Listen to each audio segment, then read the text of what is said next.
It was a dark path in my life. I reached a crossroads. I could have gone further with a bachelor's or master's degree in computer science, or make a living talking about funny moving pictures. Yeah, that was a no-brainer.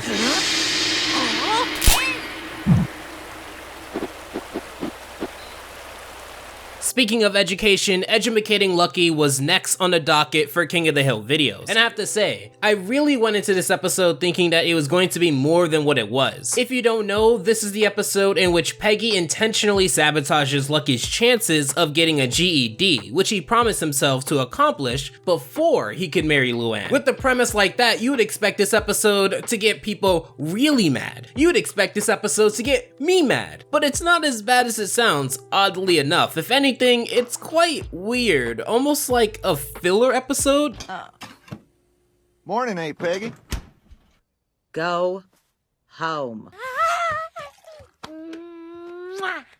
Good morning. Everything you need to know about this episode revolves around the dynamic of these three: Peggy, Luanne, and Lucky. Peggy has a large amount of love and fondness to Luanne. Combine that with her superiority complex, she feels a deep need to leave an imprint on Luanne's future, if not just for the credit alone. I haven't covered all of the Luanne-centric episodes, but there was two important ones that I did cover. Firstly, Pygmalion. Can I dress up as a pirate? A woman as a pirate? Well, that's just crazy.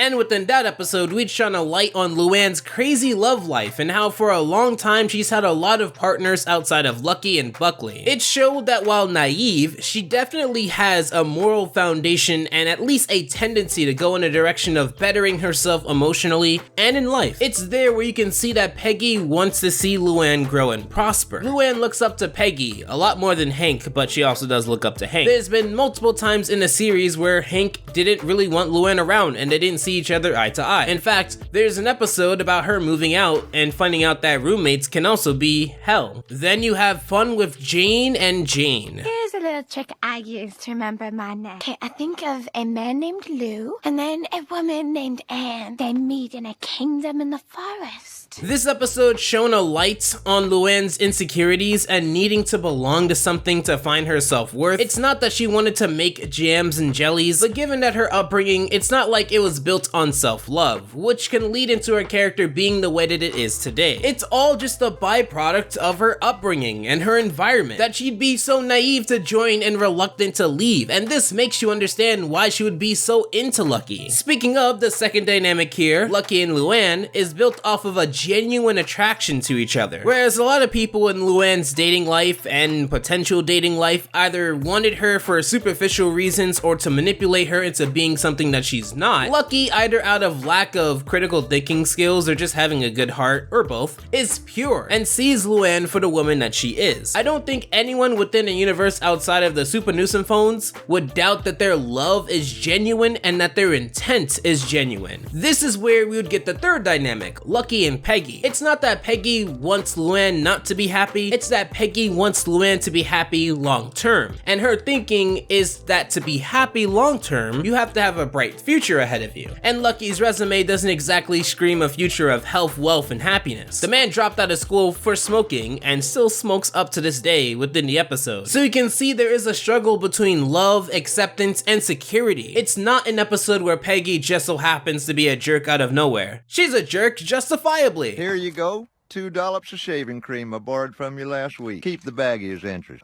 Thanks, Lucky, but you really didn't have to. Yes, I did. It'd be against my code of honor to borrow something and not pay it back. Lucky fixates on this code of honor, an inflexible personal list of morals and ethics that he follows even when no one is looking. You would think this would accentuate the consistency in his character, but it's hard to get past that when you realize that he crashed on the couch rather than going home without permission. Beyond the two parents, Bobby, Lady Bird, and even a few neighbors really don't seem to mind Lucky. In fact, one neighbor actually really likes Lucky, but we're getting ahead of ourselves there. Just like how Peggy wants to make an imprint on Luanne, Lucky makes an imprint on Bobby, who is a really weird character in this episode. He talks about escaping a cop chase by crashing into a mall because that's what Lucky recommended for him to do, and that's just what every responsible parent wants to hear from their kids. What I'm saying is, Peggy and Hank's apprehension to Lucky is understandable. Do you know he's having his TV guide sent here? I know, and whenever I come home, the TV's always set to the game show network. I don't even know why it bothers me so much, but it does. Did I say understandable? I meant it wavers between justified and really dumb. But that's not a bad thing, because that's a completely natural thing to do with someone that you don't like. Have you ever been in a situation where a friend can do something and that's fine, but a stranger doing that exact same thing to you, or even worse, someone you don't like, and it's a completely different thing, even if objectively it was the same action or whatever they say. Sometimes when you don't like someone, you tend to find even the mild things that they do undesirable. He's a bad influence on Luanne. She can do whatever she wants with her life, finish college, open her own salon, but she is never gonna do anything with that loser in the picture. That's so funny. A lot of us would say the same thing about you. Alright, so remember when I said there was a neighbor that really liked Lucky? It's Nancy. I don't even know where to begin with this. So it's not that it makes sense given that Dale and Lucky's body type is similar. This would have been in season 10, where she largely took a back seat, which if my memory serves correct, she already kind of went through the John, Redcorn, and Dale thing. I also understand that Nancy loves Dale. I also understand that I may not understand what Nancy sees in Dale, John, or even Lucky, but what I don't understand is that within the context of this scene, Peggy is ranting about how Luanne is in love with this man, and Nancy's first thought is, hey, I understand why she thinks he's desirable. In fact, I kind of do too. Like, what? I can't believe that Luanne is throwing her life away on a guy whose big claim to fame is that he slipped on pee-pee at the Costco and got a $53,000 settlement. I don't know. There's something about that one tooth of his that's kind of sexy. This episode doesn't focus on this, and it makes me lose my mind. Min and Peggy don't respond directly to what she has said, knowing at the very least she has other options beyond Lucky. But it doesn't stop there. Lucky invites all three of them to watch a game show, and Nancy is the only one that goes. And this episode acts like this is just a regular thing. Couple splitter. Dude, he's in a committed relationship. Later that day, Lucky sits down with Peggy to talk about something within his code of honor. You see, he wants to better himself by getting a high school education, and is requesting the help of Peggy. What's weird within this episode compared to a few other episodes that inflate Peggy's ego is that Peggy is oddly rational in this episode, despite Lucky appealing to her ego by talking about her being a multi-time award-winning educator, and she seems to be so dead set on Lucky being a lost cause. Had this have been anyone else, I swear she would have been fine with it. One of the first King of the Hill episodes I talked about, Death in Texas, it was all about how Peggy rationalized the idea of educating someone who appealed to Peggy's ego. Most of us know Peggy to do crazy things when her ego is massaged, but not here, and that's so weird. If someone wants to learn, don't you teachers have some kind of moral obligation? Well, as much as I hate to say it, you're right.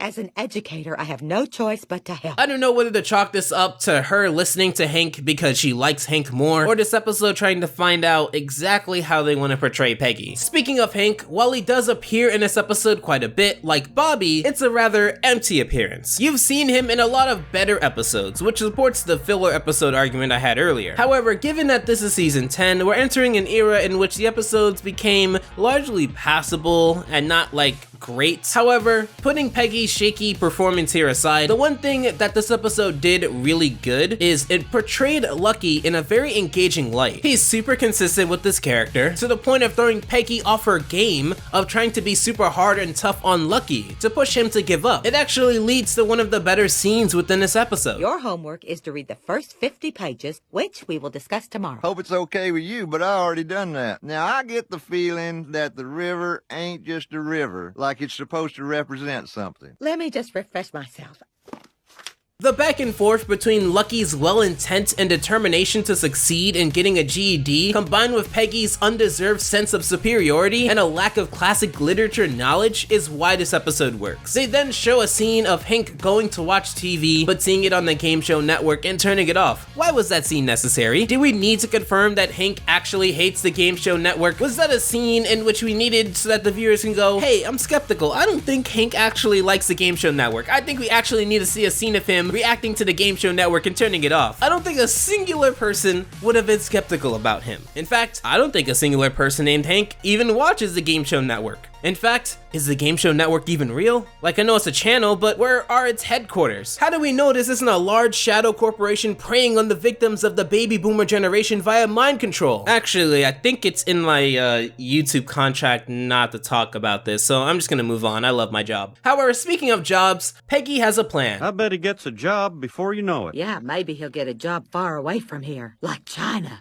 God knows he loves imitating them. Lucky would not do well on Twitter. Peggy takes Lucky to a hobby shop to teach him about American history, and this leads into Lucky accidentally breaking one of the plastic figurines, to which we get a pretty unique angle of Peggy tossing them onto the floor, saying that no one is going to notice and want payment for the broken goods. If this episode teaches you anything, the projection is real. Peggy never realizes that Luanne could prosper and be with Lucky at the exact same time. There isn't anything binding that says otherwise. There's no law saying that those two things can't happen. If anything, it was Khan's life who spiraled out of control when he started hanging out with Lucky, and I talked about that episode too. Avoiding the low-hanging fruit that Hank is the prime example of being a great person despite your partner's attributes, I do recognize that she is just worried for Luanne given that she's gotten so far from her upbringing and could very easily throw all of that away for the wrong partner. Remember, we've dealt with Luanne's demons since season 1, and when you've gotten to know Luanne as much as King of the Hill fans may have, it's a miracle that she became who she was today. In my family,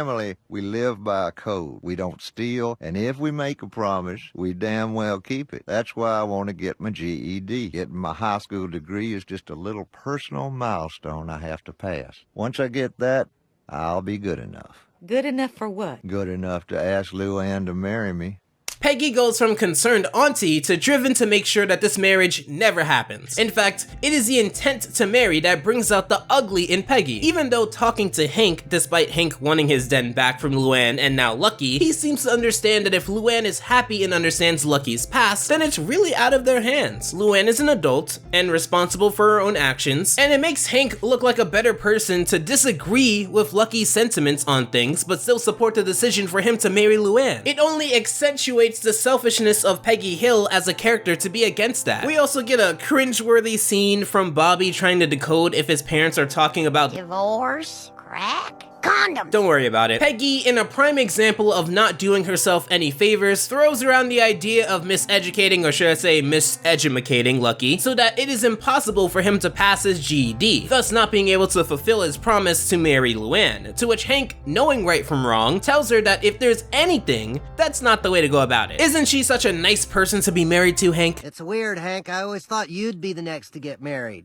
After you left Peggy, of course. Hey, it doesn't sound so crazy when people within the episode agree, huh? Khan makes his short appearance dunking on Hank, bringing up the argument that the association with Lucky will devolve the Hank family back to fishes. Why fishes? I have no idea, but it's awesome. Now, despite Lucky being who he is, known for winning a settlement that should have made him move a little bit up in the socio-economic ladder, holds on to this code of ethics that Peggy just does not understand, given that her character is the type to bend her own morals to satisfy whatever narrative she has in her head, and even declared the intent to marry Luanne, who doesn't appear to want to wait too long for that. The straw that breaks the camel's back for Peggy is the fact that Luanne has decided to take up a few errands off Lucky's plate to give him all the time he needs to study for his GED.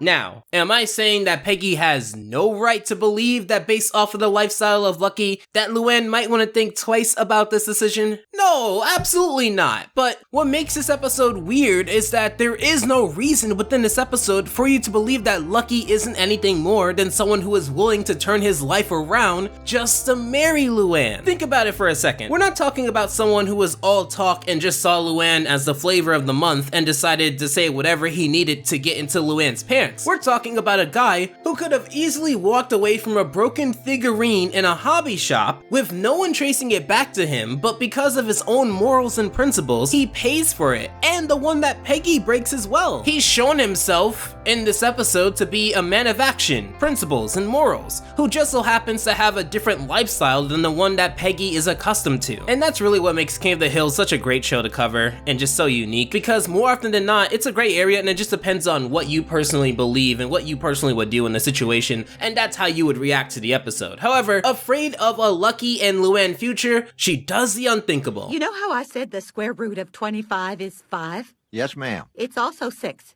Really? So a number can have 2 square roots? That's weird. Two things. It would have been funny if Peggy tried to sabotage Lucky by teaching him Spanish, but through what she thought was wrong, she actually taught him perfectly acceptable Spanish. Also, two, if you wanted someone to wreck the home, why not Nancy? Nancy already made the move to watch TV with Lucky that one time, despite chilling with you and Min. She might be the perfect person to mess all of this up, but they go with the sabotage, in which it does exactly as intended. I did appreciate the scene where Bobby sniffs out something weird, which causes Peggy to have to improvise. Of course he takes the test and you kind of already see where this is going. However, I do want to highlight something else. Throughout this entire episode, it leads to this peak where Peggy is at her most unempathetic and openly discourages the potential celebration of Lucky graduating. Mind you, she prefaced this with the belief that These things are designed so that even a high school dropout can pass them. and regardless of its validity, you'd have to imagine how deep-rooted someone's distrust and distaste has to be to not see everyone else supporting and understanding and still enact on this plan because you want to leave an imprint on Luanne's life. Had it gone this way, realistically, and she confessed, people like Luanne would have resentment towards people like Peggy, who tried their hardest to help. While they don't spend too much time on a disappointed Lucky, Luanne drops the news that no one was expecting. I'm pregnant. Hooray! Well, howdy. When did this happen? Did this happen here?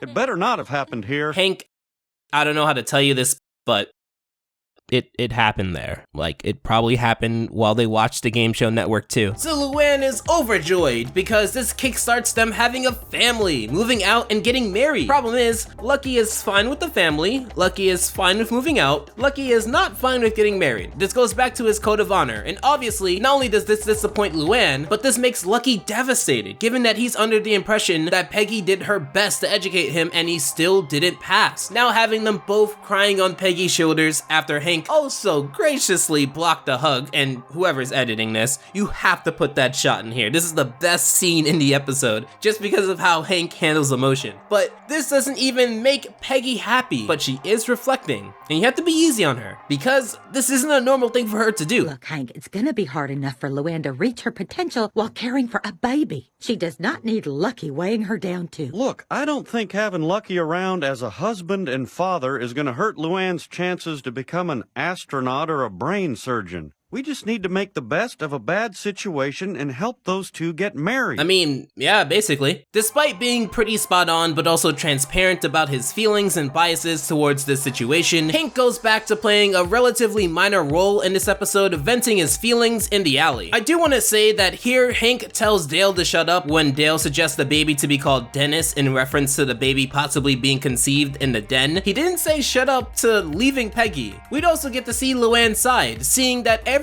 except Peggy supports this, giving Peggy more guilt and more time to reflect. Even Nancy is supporting the baby shower after leaving her friends to watch a game show with the future father. It's also important to note that everyone here is going off of the assumption that Peggy tried her best and Lucky still failed. It's why I showed the scene earlier with the Huckleberry Finn book. Lucky is a lot of things, but unteachable is not one of them. This all just makes Peggy look worse. Even though Lucky is his name, I always considered myself to be the lucky one. Whenever we went to the mall and someone would yell, "Hey, Lucky!" we'd both turn around.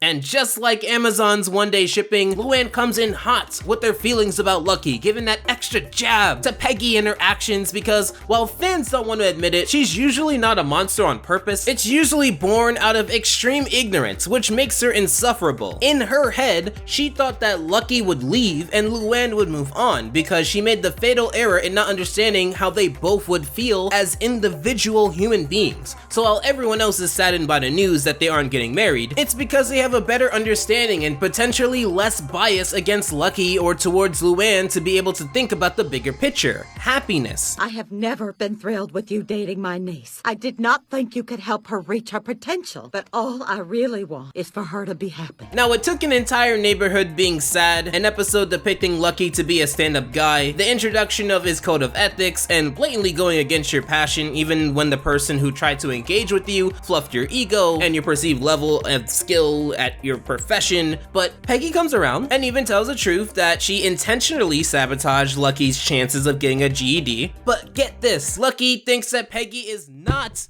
telling the truth because he sees Peggy as a stand-up person. That's what makes this weird, is because you'd imagine that Lucky would have been Peggy's greatest case study, to take a guy who has nothing going for him, no job, no education, no future, and build a better version of him off of the backbone of education, which is your profession. Think of the book that she can write, the movie she can direct, in which it wouldn't be anything about the book, and then the spin-off that she can, give the rights to that won't be anything about the movie, which in turn would be absolutely nothing about the book. It's weird that this is the time in King of the Hill where her morals stood over her ego in a sense, because the path I think you're actually bringing out the educated person in Lucky would go would have brought everyone happiness. It would have brought her happiness, and it still would have maintained her character as being this ego-driven, subpar educator that she is. Hank, coming to a realization about all of this, has a very important question. Now, you said you would have been the first person in your family to graduate high school. How did any of them get married if they all had this family code of honor? My father said he wouldn't marry till he became the undisputed heavyweight champion of the world. He could never make the weight or take a punch to the jaw. It's here where Lucky explains that despite no one in their family actually meeting the promises of their choosing before marriage, but still getting married means that there's something else that went on. In this case, a shotgun wedding. Either you marry insert girl here, or you get your face blown off. Now I guess that ethics and morals argument is different for everyone, but I would imagine your true character is shown in the face of death when it comes to ethics and morals. I'm not saying that Lucky should get his organs ripped out from his body from a pump shotgun, but maybe I'm saying, if he fell to the ground because of excessive blood loss from a certain type of firearm due to sticking to his morals, that might have not been too bad. And I'm only half joking when I say that. So they stage a shotgun wedding in which Hank is a shotgunner. Is that the word? I think that's the term. We need more shotgun Hank. I can't be the only one here. Would you make me the happiest man in the... Hold on. Is that gun cocked? It's gotta be cocked. I'm not gonna cock it. Hey you, get your mind out of the gutter. Luanne accepts this, and this begins the process of them getting adjusted towards marriage, having a child, and hopefully moving out. Now, as you may or may not know, they do follow up on this, and I did cover that episode as well, to Sirloin with Love. I'm kind of going backwards and talking about the marriage ceremony before the proposal, but that's just how we do things around here. And if you have a problem, you can settle it with Shotgun Hank. Overall, this episode, it's just very weird in its portrayal of Peggy. It's not that it wasn't justified or realistic, but given that, just the way that her character is built up, it's reasonable to expect her to act differently. But I mean, it was a fine episode. It wouldn't have made my top 10 or top 20 lists, but that doesn't make it bad. Anywho, let me know what you guys think in the comments down below. Join the subreddit alphaj.show/reddit. Until then, thank you so much for your time. Take care. Alpha out.